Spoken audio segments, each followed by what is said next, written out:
This week's Nifty Gifties on F5 Live Refreshing Technology is proudly powered by the Microsoft Store. Whether you're looking for a new laptop, tablet, Xbox, games, or a whole lot more, you can get them at the Microsoft Store.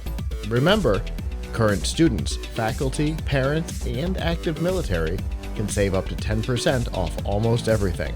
To browse the products and learn more about the discounts, you can go to f5live.tv/Microsoft.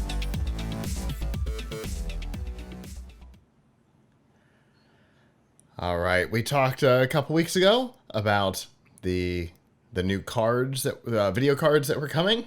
Several of them are on the market now, and one of them in particular seems to be having some issues. The GeForce RTX 4090 started to see reports that the power connector, which is a new power connector, was melting, which is obviously not great. When you combine all of the new things, right? New power connector, new generation of cards, anything could have been the problem. Some tests were done. I don't know if did you guys do any direct tests? Oh, yes. Okay, I figured. Oh, direct tests? No. Direct tests, we couldn't really, didn't have enough units in your hand. I can't. My guess. It didn't have, our video card guy has not had it happen. Right. And he has tested a few different models. So there is that. But in order to, make it happen. So Steve from Gamers Nexus had a video, which I saw, and it sounds like you may have seen too, where he reproduced the problem. And that's great, except I'm not going to ask someone on my staff to potentially set a fire, whether they're in the office or not. But also he reproduced it pretty much by trying really hard to cause it. Mm-hmm. And, it's obviously the response from Nvidia is you're plugging it in wrong, right? Mm-hmm. That was their response. They claim that they've done some studies of this and they think that people aren't plugging it in enough. And so, yes, if he didn't plug it in enough, then for sure it happened. The question is whether that is the main cause or the only cause, right, or whether there's a genuine defect here. And then there's another question, which is if it's so hard to plug it, if this is happening enough, right, because it's difficult to plug in, then that is also a design flaw, because it should be easier and more secure to make sure that it's actually plugged in. The previous story was that it was plugged in, but the wire was being bent or something. Like, we haven't had this problem really before, so it's not a great situation either way. Like, somebody should do something. Maybe somebody is the PCI SIG, which I think has some responsibility for this. Not necessarily Nvidia, but Nvidia is the first to use this type of connector, which, by the way, is also on the 4080 that just came out. So there's we have no reason to believe this wouldn't happen on a 4080. Like, we don't think it's a 4090, necessarily a 4090 problem. Right. We just don't have enough longevity on the 4080 to.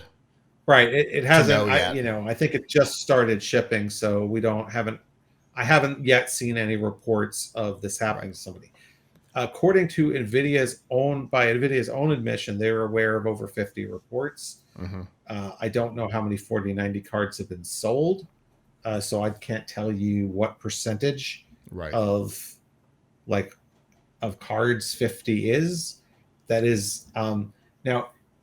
Here's an interesting little side story tidbit from my week. This is actually a big story for us. We've done a lot to try to cover it, because we know that this is of great interest to our audience. Yeah, right, for sure. But there's a guy who works for one of our sister sites. He actually hadn't been in the office before because he just moved into town or whatever. And he used to work in PR for Samsung phones. And we were talking, and he had worked in PR for Samsung phones at the time of the Galaxy Note 7. Yikes. Right? And he turned, and we were talking about this, and he turned to us and he said, I can tell you that it's the number isn't what matters. It's the whether they actually know the cause. So Right. it's worse to have, he said, it's worse to have one phone that caught fire and you don't know why than to have 50 phone, 100 phones that caught fire and you do know why. Right. Like the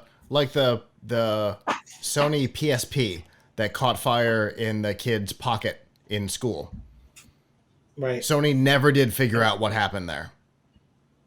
And I that's mean, that's terrible, right? How it wasn't plugged in or anything. So what caused it? Is it going to happen again? I mean, here's a little dirty little secret. Like batteries can catch fire and electronics can catch fire. So with enough scale, anything can happen, and it could be. Of course, the companies, the manufacturers, would love to always talk about user error and make it always put it on the user, because that absolves them. See Steve Jobs saying you're holding it wrong about the iPhone that couldn't get good enough signal. Antenna gate. iPhone 4, I think. But the thing is, there's a certain level of risk and randomness. Now, I know there were some iPhones that were catching fire a few years ago, and then they blamed people from using third-party chargers, that they said the charger wasn't good or whatever. So there's risk at any time you're using electricity. I guess lithium-ion batteries can be a fire hazard. But we have them all over the place. Like a major fire hazard. It's the reason why unsealed lithium-ion batteries are not allowed on consumer planes, and why if you order a lithium-ion battery from like Amazon or something, if it has to come from not their local distribution center, it takes longer. There's a weird thing going on too with like, I have ordered, and I have to admit my house is probably like a factory of problems, but like for electronic projects, I've ordered things like this, which is like a 3.7 volt lithium-ion battery from Adafruit, one of my favorite places to buy things, and 100%. And they have rules actually about how many you can order at once, I think, and whether if you're buying them with something else in your order, then you can buy more. There's like a weird instruction about it or whatever, because of all the regulations around lithium-ion batteries. Yeah. So I mean, anytime you've seen a video online of like repair people working on a thing, like a phone, and the phone goes up in flames, it's the battery's fault. Now, here's what we can say. In the case of the Nvidia cards, it's not a battery because there's no battery involved. Right. So that we can say with great certainty. A CR2032 on the motherboard, but I mean that you could put that in your mouth and not feel anything. So it's not that. It's not a battery. So it's not a battery. That we can say with great authority. Is it the cable? Is it users not plugging it in right? I mean, we can almost certainly say that if you didn't plug it in right, that is a risk. The question is that you're building resistance. More resistance means more heat. More heat means the thing can melt. Totally makes sense. But I mean, like, folks have looked at whether the soldering quality of it, like the Gamers Nexus video, he sent it to some lab that they looked at it, and really they didn't. It really seems like they couldn't find a very specific fault with the wires. So it could be user error. Now, on the other hand, when you design something, you should kind of design it to be idiot proof, right? Yeah. And it's not idiot proof if that can happen. So I think they should probably look at is there a way of like making it so that you can't plug the cable in without pushing it the whole way? Is there some kind of plastic notch or something that they could put in? I mean, Nvidia does have some good advice, which is to plug it into the card before you before you mount the card in the system, and before you stick the other end of the cable um, into your, well, I guess it's mainly an adapter. So you're plugging, I think it's like two 8 pins or whatever PCIe Some, cables into it. yeah, something like Yeah. that. Or two six So pins, uh, something like that. yeah. So anyway, uh, I mean, there now are a handful of power supplies that have this natively, but I don't Right. know that that's necessarily the problem. Is whether the fact that it's an adapter cable. It sounds like it's on the plug side. Right. The question comes: is it on the male or female side of it? If it's on the adapter side, maybe it is a defect in the adapter, and a power supply with it built in wouldn't have the problem. There's all kinds of unknowns here that make it really challenging. But I Gamers mean, Nexus used the adapter for their yeah. video, for their tests. So, I mean, that's a good sign. They had recommendations based on what they were seeing that maybe it's not plugging in all the way because of debris from the manufacturing and or shipping process. So blow out both sides if you've got compressed air. If not, pretend it's a Sega cartridge and just... Also, if you plug it in and unplug it, blow it out again in the event that plastic shavings come off from, tension or anything like that, which I thought were both great suggestions. Yeah, I mean, that's good. It's just that, a lot of people aren't going to, I mean, for people Right. who are conscientious and watch the video like that, great. They're going to hopefully get the benefit and hopefully that protects them. But not everybody's going to watch the video. Mm-hmm. And so I don't know what to say, but they ought to find a way to make it more seamless. Maybe it's an issue of the connector. I mean, obviously, if they have to make a change, it's not just this may very well not be really an Nvidia problem.